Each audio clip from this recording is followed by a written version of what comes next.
Hello, everybody, and welcome to the Two Canadians Football Podcast. I'm your host, Matty P. And I'm your co-host, C Money. And we are here to once ruin your life. Once and for all. We hope you guys had an awesome weekend of football. It was pretty gnarly, eh?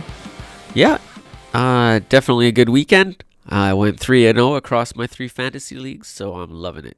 Shall we just get right to the news? Let's do it. Kadarius Toney traded to the Chiefs. Bum, bum, bum. That's awesome. I love it for Tony. It's a big deal because he has been completely underused and underutilized by the New York Rangers especially, but the New York Giants. As a first-round pick, he flashed last year as a rookie, a few games, but he just has had minor injuries that have kept him out of lineups. I don't know if he's like just a goofball off the field or if he doesn't seem like he clicks with coaching staffs, because last year they kind of kept him off the field and they said it was kind of off-field stuff, and now this year, same thing. He just hasn't gotten on the field. So I don't know what's going on there with the dude. He's obviously a very good player. When you see him play, he looks good. He's fast. He's big. But yeah, I don't know. I don't know what the deal is. But he goes to Kansas City, where now hopefully he's just going to be one of the guys. You know, like they've got a bunch of wide receivers there. They rotate. They keep they rotate players, and they don't really have one set guy, so it's not like he's going to get like tons of action, but he should rotate in here and there for certain plays, and then hopefully he gets his life together, gets back on track, and things start happening for him. Chase Claypool traded to the Chicago Bears.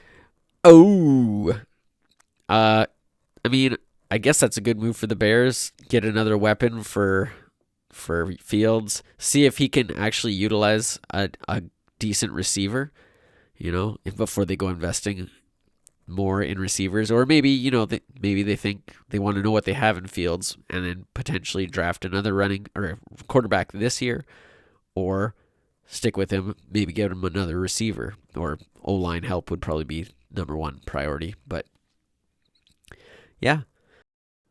Minnesota Vikings acquire Mr. Hawkinson. Yeah, my favorite move of the entire trade deadline day. Mine as well. Yeah, I like that move a lot. I think it's kind of a sneaky good move. It's Irv Smith, they didn't let the information come out that he was going to be put on IR and basically shelved for the year. So that didn't drive up the price of Mr. Hawkinson, which was good because they got him for basically pick swapping in the next 2 drafts. I like the move. He's a really good player, and I don't think he was necessarily underutilized in Detroit. I just think that he was probably part of the reason why that offense was humming along so good when it was being productive, and I think that he's going to bring that same game to the Vikings, and it's going to help things just run more smoothly. It won't be hugely noticeable, but it should things should click more easily for the Vikings offense going forward. Chase Edmonds traded to the Denver Broncos. Yeah, I mean, that Broncos team is just a mess.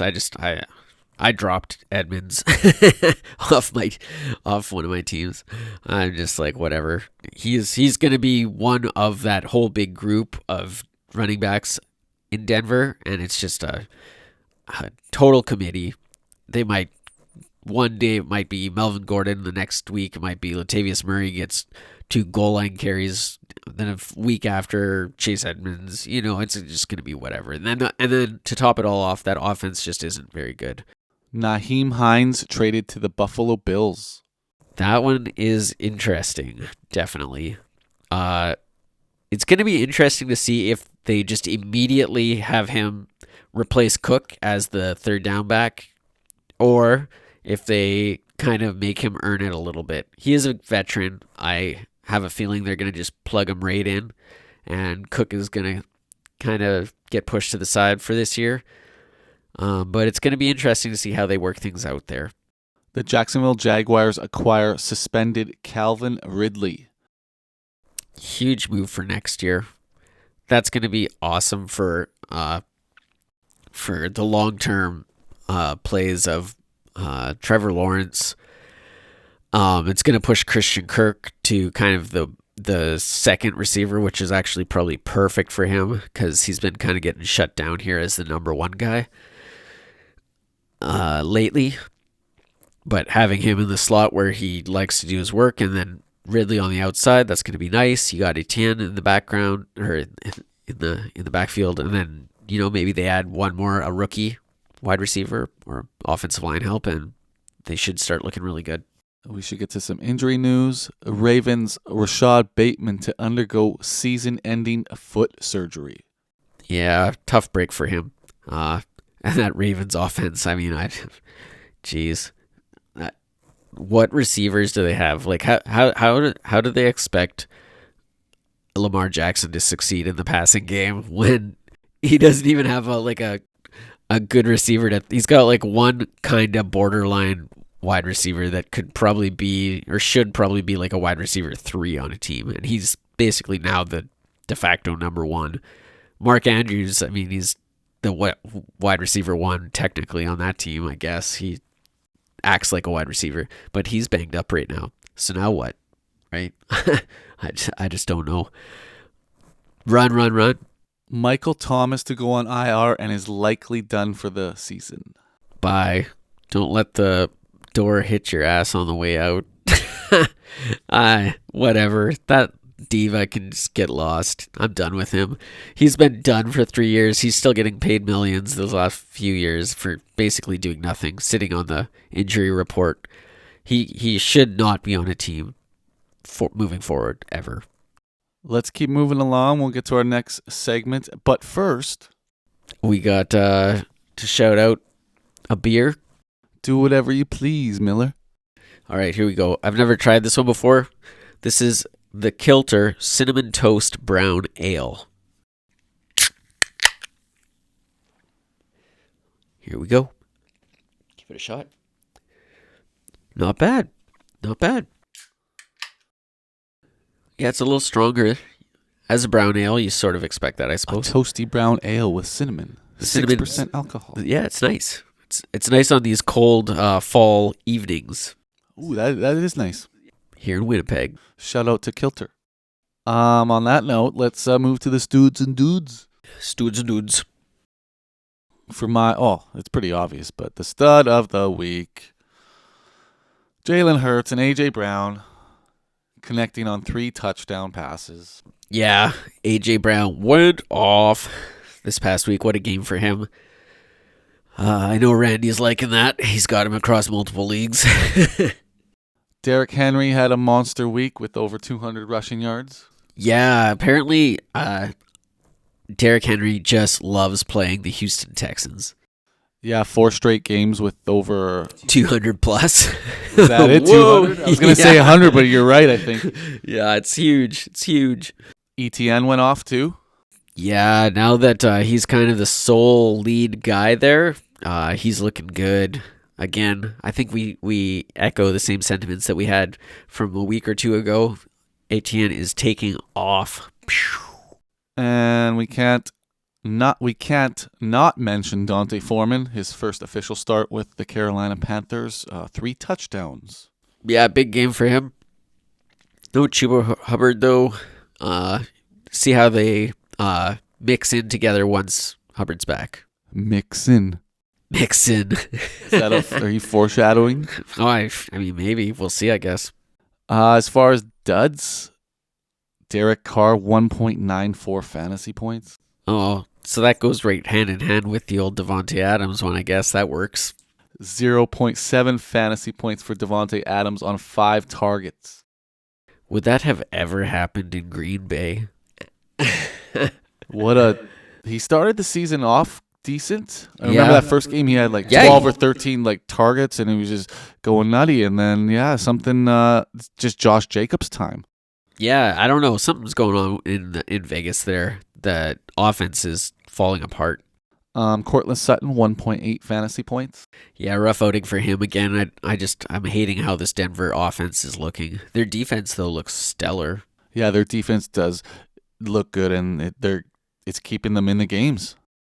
Although they did just trade Bradley Chubb to the Dolphins, so that might hurt. So we'll see how that affects the defense going forward.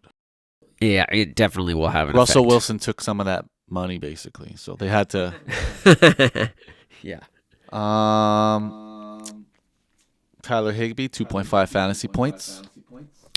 Yeah, he got banged up in that one, but still rough outing for. It was hard to find a tight end with a decent name that did poorly this past week, but he was, I guess, the top of the list.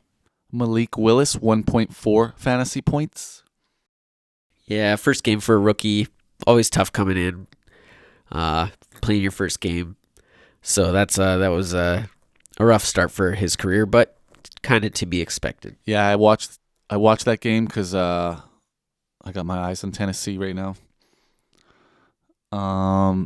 He did not look good. He did not look better than Tannehill. He's got a long. He's got a long way to go. For sure, definitely. Chase Edmonds, 1.4 fantasy points before he gets traded. Yeah, that's probably why they traded him. You don't do good for us. We trade you away same day. In Russia, we trade you for a bottle of vodka. Well, shall we get to the bowl sports prediction? Let's do it. I'll let you go first. Okay. So for this week, I'm going back to the NFL lineup, looking at the slate here, and I noticed that the Green Bay Packers are favored to beat the Detroit Lions. Right now, the line is 4. I think Detroit's going to beat Green Bay. Didn't you already do this against Dallas? Oh, Detroit. Yeah, I picked Detroit to win, against Dallas. But this is Detroit at home against Green Bay. This is not Dallas. You're right. Detroit has a hard time winning road games. They occasionally win at home. Plus, they were without Swift, and Amon-Ra St. Brown went out after one catch. So I had factored them into the game when I made that bold prediction. Could you imagine if Rodgers suffers a 5th straight loss? Is it 4 in a row? Yeah, this would be 5 if that, yeah. Because they just lost to Buffalo. That was 4. Could you imagine? He will get that pouty Tom Brady look going on, and it's not going to be pretty. I could see Rodgers smashing iPads on the sideline. Yeah, that would be great. So how about you? What do you got? So for my bold sports prediction, we're going to go all the way to Mario Kart. And I'm going to sweep you in all the Mario Kart activities that we will get underway at the next draft, I guess, if it has to wait that long. Yeah, there's absolutely a 0 chance that's happening. So that's I like that. You like the boldness of it? Yeah, that's bold and huge capital letters, ultra highest, biggest font you could go, and italicize it just to make it even bolder. Bold it, italicize it, underline it. Yeah, underline. There you go. Center it at the top of the page. Put some wing tang symbols around it. Okay, but being real, let's. I'll get to my real bold sports prediction, and it will be hockey related. Okay, going to the Chell. Going to the Chell after the San Jose Sharks trade away Brent Burns. This leads me to believe that Erik Karlsson will return to his 2010 days, where Ottawa? He was an elite defenseman. And my bold sports prediction this year is Erik Karlsson will win the Norris in NHL. Whoa. Yeah, that's bold. He's already got 15 points. Didn't he get a hat trick the other night? I don't know if he scored a hat trick, but he's already got 15 points. Yeah, I could be wrong. In about 10 games, and just he's the man there now on the back end, and he's paving the path. Oh, okay. Cool. And we're going to do a little bonus segment here, people. Bonus. Bonus segment. And to our bonus segment, me and Chris Miller are going to discuss our DraftKings lineup that we are about to put through. Putting together a tag team lineup here. So we got quarterback, 2 running backs, 3 receivers, tight end, flex, and a defense. And we decided to go with the revenge Joe Burrow game. Yeah, bounce back. Joe Burrow in a bounce back game. They're hosting Carolina. Yeah, he should have put up some good numbers in a bounce back week. Our 2 running backs are Travis Etienne, because Las Vegas is completely trash right now, and let's just watch these Jags run all over them and get a ton of points that day, hopefully. And our second running back is A.J. Dillon. Yeah, that Detroit defense is just garbage, and so let's roll with. Let's see if they get some, some goal line touches for Dillon in this one. We originally had Aaron Jones in the RB2 slot, but we switched out for a cheaper Dillon, and we distributed the cash elsewhere. Our first receiver is Jalen Waddle. Yeah, I like both the receivers for Miami to do well this week, but Waddle's about $1,000 less than Mr. 1,100 less than Tyreek Hill, so let's go with Waddle. Yeah, Waddle's coming off a 2-touchdown performance, and I do truly hope and think he will continue to hit the pay dirt. Yeah, Miami, both Waddle and Hill have been killing it this year, so let's do that. The next wide receiver, this is a cost-saving measure. We're going Romeo Doubs because, again, Detroit's defense is just horrible, so... Me and Miller, as much as we have a disdain for the Packers, we think Aaron Rodgers is going to be livid, and he's going to be probably a shit ton of passing attempts, just getting out his frustration, trying to find those end zone touchdowns. And just the Detroit defense is not good. It should be a high-scoring game because their offense is pretty good, so hopefully it's a high-scoring back-and-forth affair. And it's inside, too, so that no Green Bay weather to disrupt any drops or whatnot for the young Green Bay rookie wide receivers. Right. Then after that, we got DJ Moore, basically the only piece that you could want to be interested in Carolina. Maybe Deontay Foreman, I suppose, but they're going to be playing catch-up against this Cincinnati team, so let's go DJ Moore. Yeah, this is our wide receiver 3 here was one of the selections that we might swap out come Sunday. We were thinking of swapping out DJ Moore from possibly the other Moore in Rondale Moore, who had a touchdown and 9 targets, I believe, last week. Yeah, finally a big game from him last week. It changes everything once you get DeAndre Hopkins back on that offense and frees up the rest of the guys to, scoop some more chips. We decided to keep the trend going at tight end and adding a Jacksonville Jaguars team.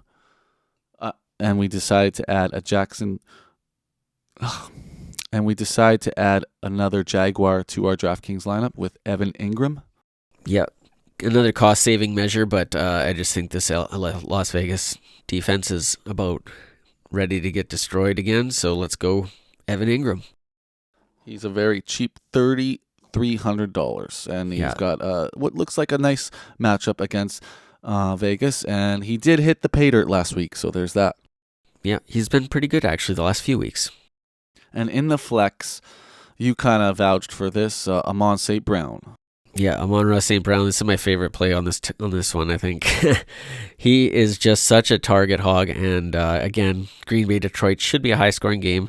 No more TJ Hawkinson, so I think that should funnel some more targets his way. And once again, that game is indoors, so there could be a lot of points. And then last but not least, the Buccaneers defense. We are pretty cheap on the defensive slate there. They're like 10th or 12th ranked defense. And me and Miller agree that Tom Brady might have his team fired up and looking for a W. They have lost 4 straight, I believe. Oof. Yeah, I just think the Rams' offense is doing really bad. And if Cooper Kupp is questionable, that's basically the only real piece they have on that offense that's doing anything this year. So that if he's out, then the Bucs defense should feast. There is a slight possibility that Cam Akers does play in this game, and I do think his first game coming back, it could be a little rusty. So that kind of plays into our picking of the Tampa Bay Bucs defense as well. Yeah, the running back situation there is just a total mess. And there you have it, guys. We're entering a DraftKings tournament, and first prize is $1,500. So let's you'll hear about it if we win next episode. Let's go. And yeah, so we'll see you guys same place, same channel Be excellent to each other. next week. Party on. Wayne.